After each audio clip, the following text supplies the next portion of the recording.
এই পৌষ মাস অনেক শীত থাকার কথা, শীত তেমন নাই, রোদের প্রখরতা মোটামুটি ভালো আছে। এরপরও আমরা এই জুমার দিনে এখনো পর্যন্ত মসজিদে এসে পৌঁছাই। হয়তো আপনি বলতে পারেন যে এখন কাজের সময় না যাচ্ছে, এটা তো স্বাভাবিক, মানুষ হিসেবে কাজ থাকবেই। দুনিয়ার কাজও করতে হবে, পরকালের কাজও করতে হবে, দুনিয়াও চাইতে হবে, দুনিয়ার কর্ম করতে হবে, আখিরাতের সম্বল অর্জন করতে হবে। এই বছর রব্বুল আলামিন আপনি আমাকে যে রিজিক দিয়েছেন, যে নিয়ামত দিয়েছেন, জমিতে যেই দান হয়েছে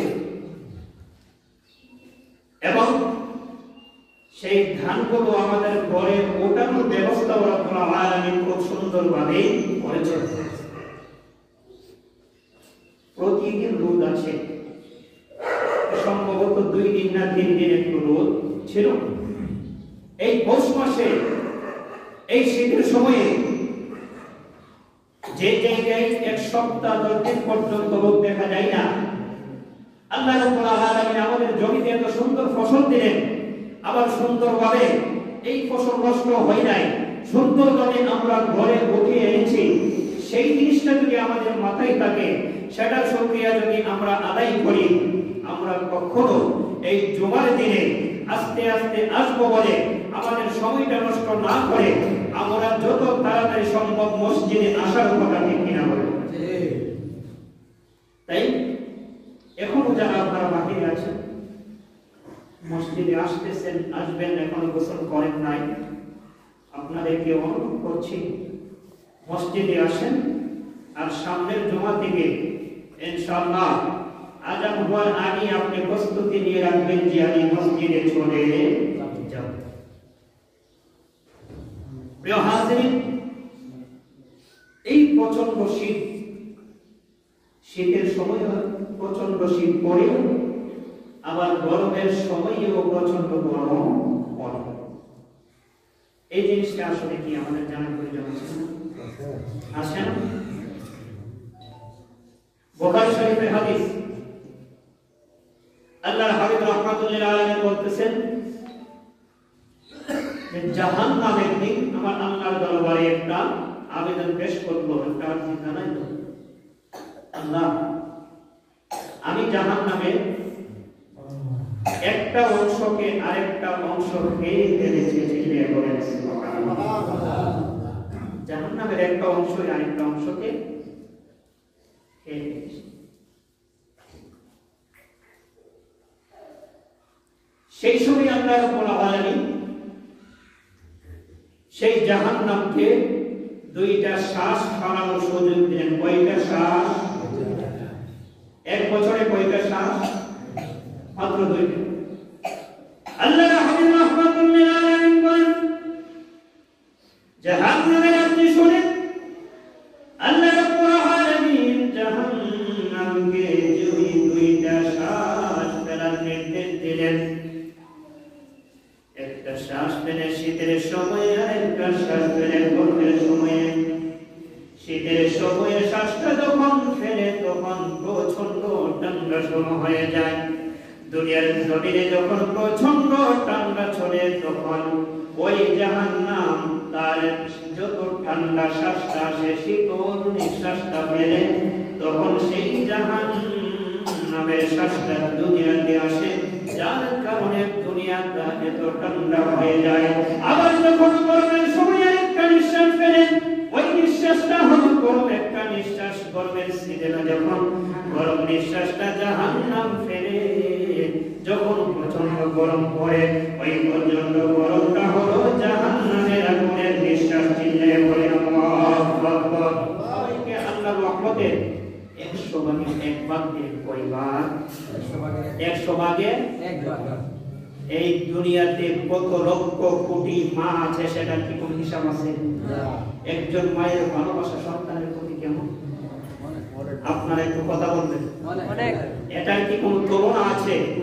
তাহলে যেই রব্বুল আলামিন সকল মানুষকে আল্লাহর রহমতের 100 ভাগের 1 ভাগ দেওয়ার পরেও একজনের প্রতি অন্যজনের এত ভালোবাসা, সন্তানের প্রতি মায়ের এত ভালোবাসা, সন্তানের মা বাবার প্রতি এত ভালোবাসা, এবং একজনের উপর অন্যজনের এত ভালোবাসা, তাহলে যেই রব্বুল আলামিনের দরবারে আরো ৯৯ ভাগ মায়া রয়ে গেল, রহমত রয়ে গেল।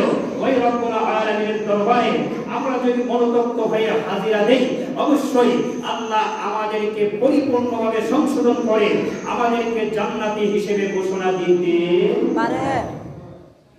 হাজিরিন, এটা গেল জাহান্নামের বর্ণনার সময় কম। এখন আসেন জান্নাত কেমন জিনিস। হাসরের ময়দানে যেই ব্যক্তিটা সবার শেষে জান্নাতে যাবে, ওই ব্যক্তিটা পুল সিরাত, যে পুলটা আছে সেটা আস্তে আস্তে ধীরে ধীরে পার হবে। যাদের আমল ভালো, যারা মুমিন ব্যক্তি, তারা বিদ্যুৎ যেভাবে চমকায়, বিদ্যুৎ চমকাইলে যেমন একটু সময়ের ব্যাপার, সেই সময়ের সাথে সাথে পুল সিরাতের পুল পার হয়ে যাবে। কিন্তু ওই ব্যক্তির আমল কম থাকাতে ওই ব্যক্তি টেকে টেকে ওই ব্যক্তি আস্তে আস্তে ধীরে ধীরে এই জাহান্নামের উপরে যে পুলটা আছে, পুল সিরাত, সেটার উপরে উঠবে আস্তে আস্তে, এক জায়গায় থেমে যাবে, আবার হাঁটা শুরু করবে। হাঁটতে হাঁটতে যখন সেই পুল সিরাতের পুলটা পার হয়ে যাবে, পার হয়ে যাওয়ার পরে ওই ব্যক্তি পার হয়ে গিয়ে বলবে, আল্লাহ আমার প্রতি রহম করেছে, আল্লাহ আমাকে এই বিপদ থেকে উদ্ধার করেছে, সেই জন্য আল্লাহর শুকরিয়া আদায় করি। চিৎকার করে বলুন সুবহানাল্লাহ। যে এই জান্নাতের যে এই পুল সিরাত, যেটা জাহান্নামের উপরে, এটা আমি পার হয়ে আসলাম, এটা অনেক ভয়াবহ একটা খুব, সেই জন্য আমি আমার আল্লাহর শুকরিয়া আদায় করলাম। এই পুল সিরাতটা পার হয়ে ওই ব্যক্তিটা পুল সিরাতের ওই পারে গিয়ে বসে থাকবে। কোথায় গিয়ে বসে থাকবে? ওই পারে। মনে করেন আমাদের এখানে মেঘনা নদী, আমরা মেঘনা নদী পার হবো, ওই পারে গিয়ে একজন ব্যক্তির জন্য আমরা অপেক্ষা করব।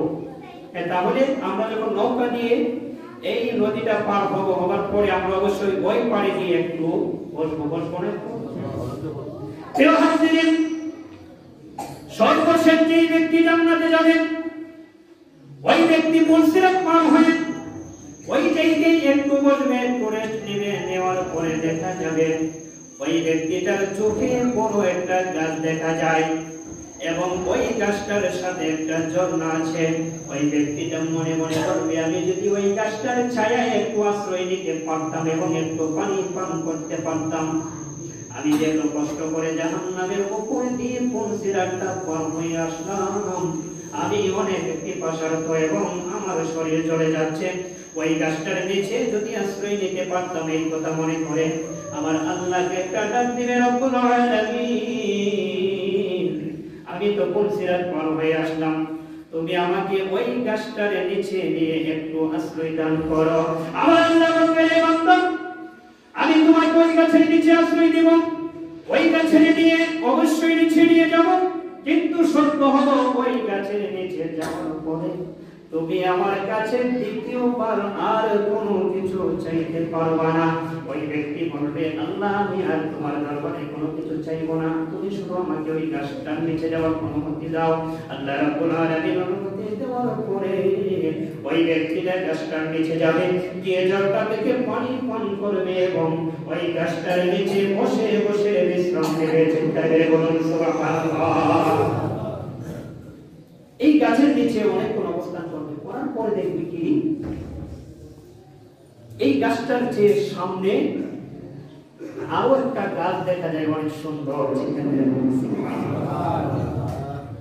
আল্লাহ কিন্তু প্রথমে জানে, যার কারণে আল্লাহ বললেন যে তুমি কিন্তু দ্বিতীয়বার আমার কাছে কোনো কিছু চাইতে পারবা না। কিন্তু জান্নাতের নিয়ামত এত এত নিয়ামত, এত সৌন্দর্য, যেগুলো দেখলে মানুষ কোনোদিন তাদের এই জান্নাতে যাওয়ার লোকটা সামলাতে পারবে আল্লাহ জানে। যার কারণে আল্লাহ বলেছে যে দ্বিতীয়বার তুমি আমাকে কোনো কিছু প্রশ্ন করতে পারবা না, চাইতে পারবা।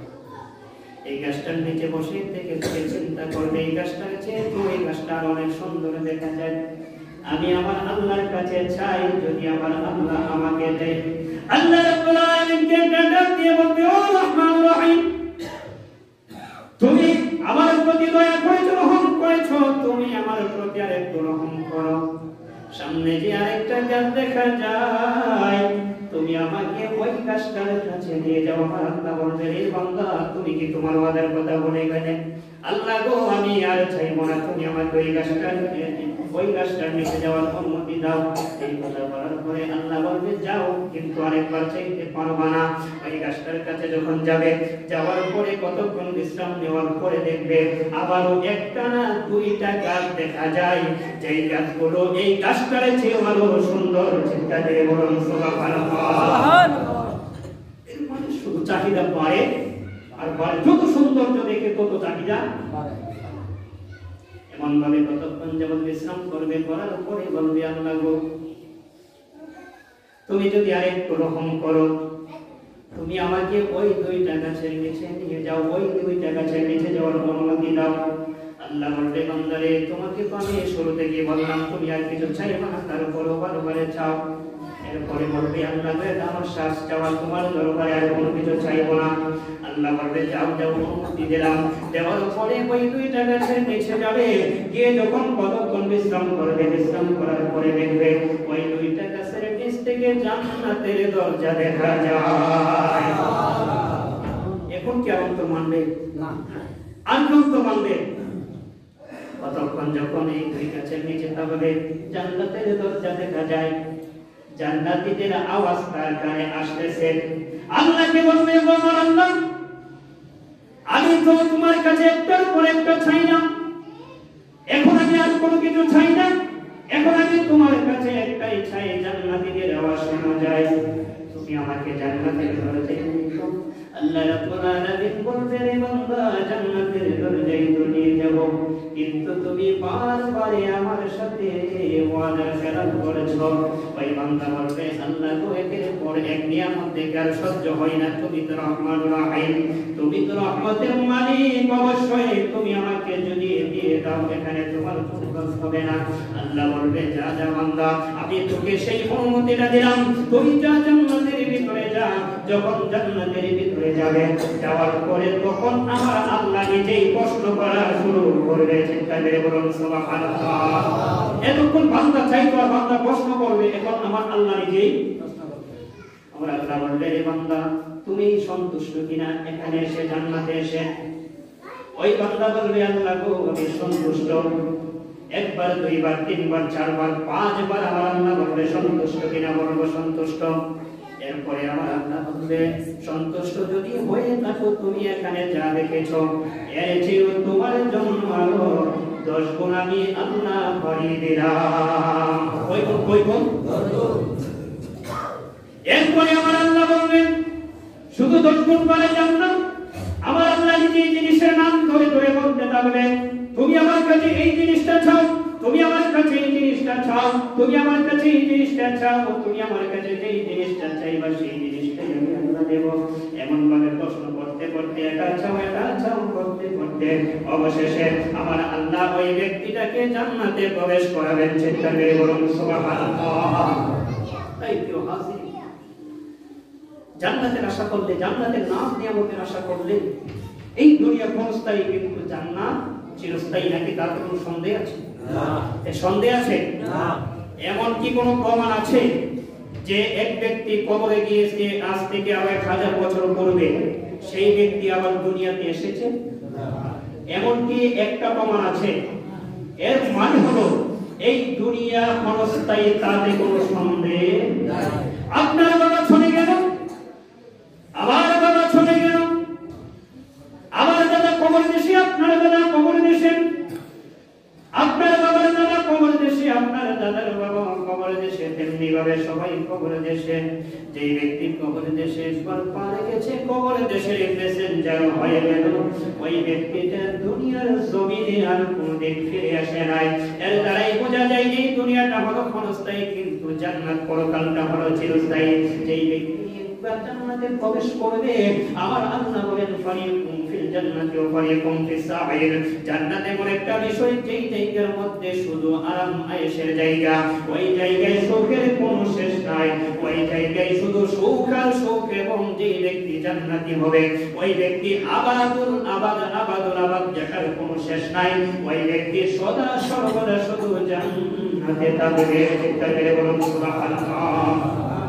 যুবক ভাইরা, তোমার সঙ্গে বর্তমানে দাঁড়িয়ে রাখেন আমাকে, হয়তো কোন গার্লফ্রেন্ড এসে দেখবেন হাঁটি, আপনারা একটু কথা বলেন না, খুব দাম লাগেছে। আজ পর্যন্ত কি এখানে এমন দেখেছেন যে হুজুররা দাঁড়িয়ে রেখেছে বলে কেন হুজুররা বিয়ে করতে পারে না? এর মানে হলো এটার সাথে দাঁড়িয়ে কোনো সম্পর্ক নাই। এই দুনিয়ার জন্য, এই দুনিয়াতে আপনি এই একটু সময়ে দাড়িটা ফেলে দিয়ে এই ফ্যাশন দিয়ে কি হবে? আল্লাহ যদি ইচ্ছা করত, যেমন মেয়েদেরকে মহিলাদেরকে আল্লাহ দাড়ি দিয়ে দেয়, আপনাকেও সেটা না দিতে পারত। কিন্তু এটার কারণটা কি? এটার কারণ শুধু একটাই, দাড়িটা হলো পুরুষের সৌন্দর্য, দাড়িটা হলো পুরুষের একটা সম্মানের প্রতীক। আপনি যদি পুরুষ হয়ে থাকেন, আপনি আপনার সম্মানের প্রতীক অবশ্যই ধরে রাখবেন। যুবক ভাই, এই দুনিয়াতে আপনি 2 দিন আর 3 দিন আপনি দাড়ি কাটলেন, কিন্তু জান্নাত, ওই জান্নাতের কথা কি আপনি দেখেন না? জান্নাতে যখন একটা ব্যক্তি প্রবেশ করবে, ওই ব্যক্তিটার বয়স হবে 30 থেকে 33 বছর। ওই ব্যক্তিটার দাড়ি থাকবে না, ওই ব্যক্তিটার মুখ থাকবে না, ওই ব্যক্তিটার শরীরের মধ্যে কোনো অবাঞ্ছিত কোনো পশম থাকবে না। আল্লাহ রাব্বুল আলামিন এমন সিস্টেমে জান্নাতে দিবেন, জান্নাতে গিয়ে আপনি কোনদিন আবার যদি আশাও করেন আমি দাড়ি রাখবো, সেটা সম্ভব না, আল্লাহ আপনাকে সেটা দিবে না। এই দুনিয়াতে যদি আপনি দাড়ি রাখেন, আপনি যদি আমার নবীর সুন্নাতটাকে আপনি পালন করেন, হাসরের ময়দানে আপনার আমার কোনো কাজে আসলো না। একমাত্র আমার নবীর সুন্নাত হিসেবে দাড়ি রাখেন, ফ্যাশন হিসেবে না। বর্তমানে আপনি বোরকা পরে ফ্যাশন হিসেবে, সুন্নাত হিসেবে না। বোরকা করার জন্য বোরকা পরে না, বোরকা পরে ফ্যাশন। আপনার এই দাড়িটা হবে আমার নবীর সুন্নাত হিসেবে। এবং হতে পারে আপনার জীবনে কোনো ভালো আমল নাই, আপনার জীবনে বেশি কোনো আমল নাই, আমার নবীর সুন্নাতটাকে যে আপনি পালন করলেন, আমার নবীর সুন্নাতকে যে আপনি সম্মান করলেন, আমার নবী বলেন মান আহাব্বা সুন্নতি ফাকাদ আহাব্বানি ওয়া মান আহাব্বানি কানা মা'ই ফিল জান্নাহ। যদি কোনো উম্মত আমি নবীর একটা সুন্নাতকে জিন্দা করে, আমি নবীর একটা সুন্নাতকে ভালোবাসে, ওই ব্যক্তিটা হাসরের ময়দানে আমি নবীর সুন্নাতকে ভালোবাসার কারণে হাসরের ময়দানে ওই ব্যক্তিটা আমার সাথে জান্নাতি হবে। চিৎকার করে বলুন সুবহানাল্লাহ। তাই আপনাদেরকে অনুরোধ রাখবো, দাড়িটা রাখলে আপনাকে খারাপ দেখা যাবে না, সুন্দর দেখা যাবে। তাই আপনার যদি মনে চায় যে জান্নাতীদের কেউ কোনো দাড়ি থাকবে না, এই দুনিয়া থেকে ক্ষণস্থায়ী জায়গা থেকে আপনি চিরস্থায়ী জায়গার জন্য একটা ব্যবস্থা করে যান, তখন আল্লাহ আপনাকে সেই জিনিসটা দিবে। আপনি যেই দাড়িটাকে পছন্দ করেন না, আল্লাহ জান্নাতে আপনাকে সেই দাড়িটা দেবে না। কিন্তু এই দুনিয়াতে শরীয়ত হিসেবে, আমার নবীর সুন্নাত হিসেবে দাড়ি রাখতে হবে।